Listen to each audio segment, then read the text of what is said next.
Shalom pessoal, Rabino Jacques. Eu percebo que existe um grande interesse das pessoas, um tipo de especulação, né? O que acontece quando a gente morre? Como é que vai ser? Como é que não vai ser? Ninguém sabe, porque na verdade ninguém morreu e voltou. Porém, existem tradições, né? E especificamente hoje eu quero discutir com vocês algo muito interessante, que é um texto do Talmud, onde um rabino dá a ideia das 6 perguntas que vão te perguntar no juízo final. Quais são essas 6 perguntas? Eu creio que é importante, porém, colocar em perspectiva.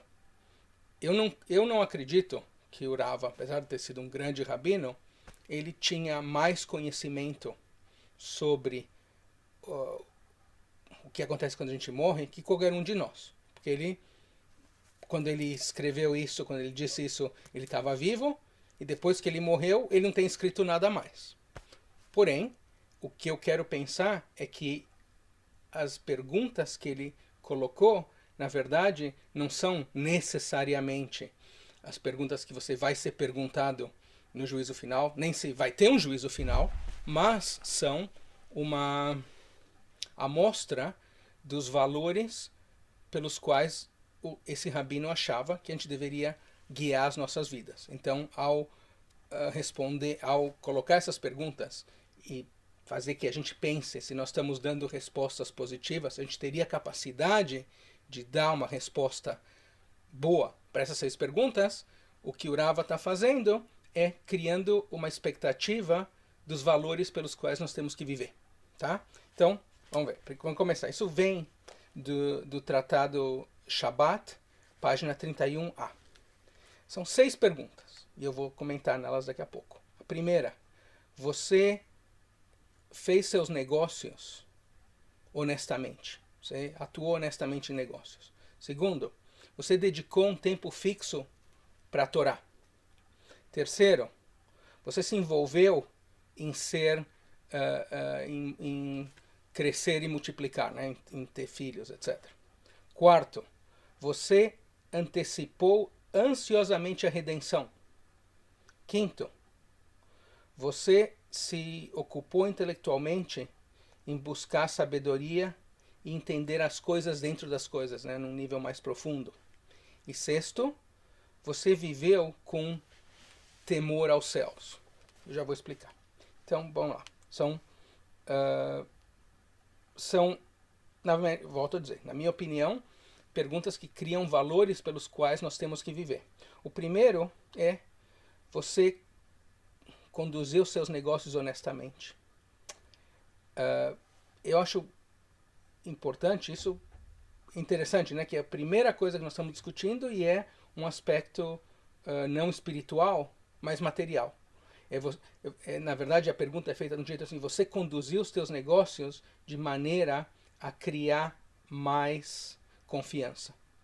Porque, por exemplo, se eu vou numa loja e eu compro uma coisa, e aí é, sei lá, é R$ 110, eu só tenho 100, e o vendedor diz: tudo bem, ó, leva, dá os 100, depois você me dá os 10, e eu não dar os 10, eu tô, na verdade, não só eu tô roubando ele, eu tô roubando todas as outras pessoas no futuro, as quais aquele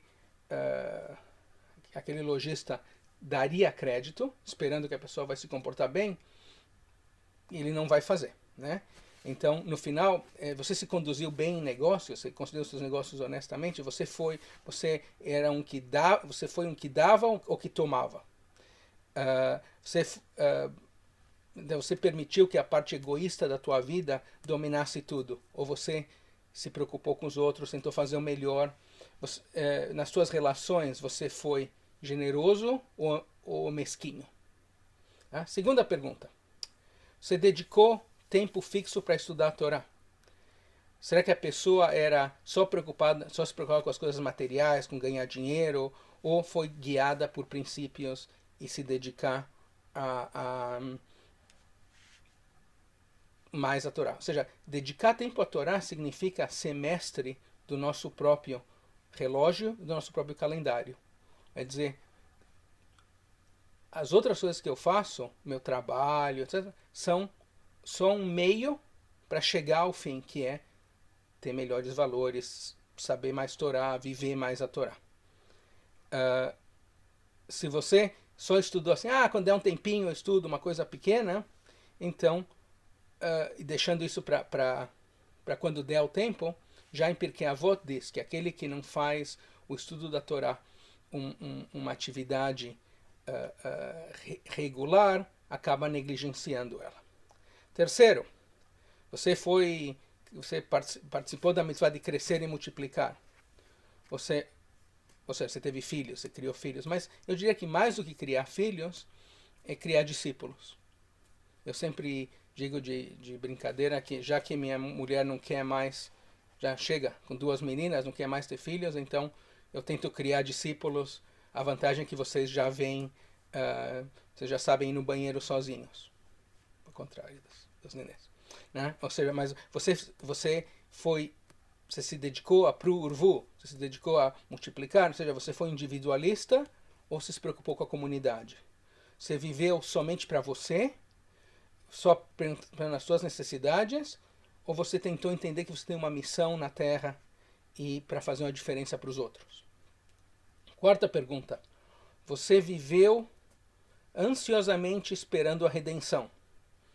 Antecipar a redenção é interessante. A ideia é que eventualmente vai haver uma era messiânica, porém, enquanto isso, eu tenho a obrigação de fazer tudo o que eu posso aqui e agora para fazer o mundo melhor, para maximizar meu potencial. Entendendo exatamente que a nossa vida é finita, que o tempo que a gente tem é finito, a gente tem que buscar fazer o máximo possível aqui e agora. Né? Então você tentou sempre se melhorar. Né? Enfim, essa tá? Ok. Quinta pergunta. Você se ocupou intelectualmente em buscar sabedoria e entender a coisa dentro da coisa. De certa maneira, talvez um pouco conectado com o segundo, né, que você se dedicou um tempo fixo a estudar, porém nesse caso é que você procurou desenvolver o teu intelecto. Você buscou entender o mundo melhor. Ou seja, não só uma coisa é aprender, quer dizer, eu vou sentar lá, quando você fica na frente da televisão assim, assistindo, e outra coisa é pensar e tentar se aprimorar, tentar aprimorar o mundo. E quando você procura se aprimorar, quanto mais você se aprimora, mais perto você chega à mente de Deus e você realmente tem uma qualidade melhor de entendimento, fica mais perto da perfeição.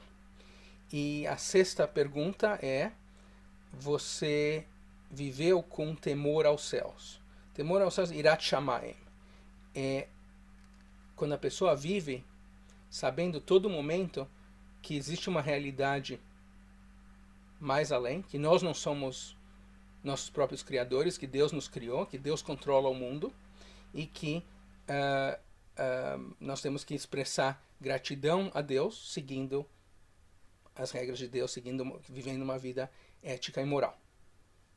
Então, basicamente, essas são segundo Rava, as 6 perguntas que vão ser perguntadas para cada um de nós no dia do juízo final. Que respostas você vai ter para dar? Espero que sejam boas. Shalom.